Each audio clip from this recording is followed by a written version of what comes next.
আসসালামু আলাইকুম দর্শক, স্বাগত অক্সিজেন অব রাজীবের পর্দায়। প্রিয় দর্শক, আমরা এই মুহূর্তে রয়েছি ভূমি থেকে একটু উপরে একটি কামরাঙ্গা গাছের উপরে। দর্শক, আপনারা আজ দেখতে চলেছেন কিভাবে কামরাঙ্গা গাছে উঠে লবণ মরিচ দিয়ে কামরাঙ্গা খেতে হয়। কামরাঙ্গা একটি টক মিষ্টি স্বাদের ফল, যা শুধু সুস্বাদুই নয়, শরীরের জন্য অনেক উপকারী। কামরাঙ্গায় প্রচুর vitamin C, vitamin A, potassium ও ক্যালসিয়াম রয়েছে। এটি রোগ প্রতিরোধ ক্ষমতা বাড়ায় এবং ত্বককে করে উজ্জ্বল। এর অ্যান্টিঅক্সিডেন্ট উপাদান ত্বককে ফ্রি রেডিকেল থেকে রক্ষা করে এবং চুলকে মজবুত রাখে। কামরাঙ্গার রস সর্দি কাশি ও গলা ব্যথায় প্রাকৃতিক আরাম দেয়। কামরাঙ্গার ইতিহাস খুবই পুরনো ও আকর্ষণীয়।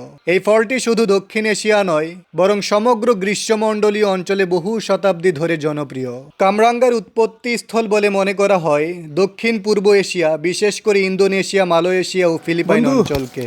সেখান থেকে এটি ধীরে ধীরে ছড়িয়ে পড়ে ভারত, বাংলাদেশ, শ্রীলঙ্কা, চীন ও থাইল্যান্ডে। বাংলাদেশে কামরাঙ্গা এসেছে অনেক আগেই। ধারণা করা হয় আরব ব্যবসায়ী ও চীনা পর্যটকদের বাণিজ্যিক যোগাযোগের মাধ্যমে এই ফলটি এখানে প্রচলিত হয়।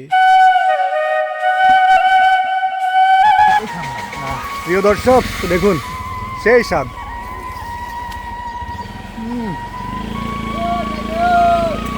অস্থির। এদিকে আসতে, এদিকে আসতে আসতে আনতে নাও।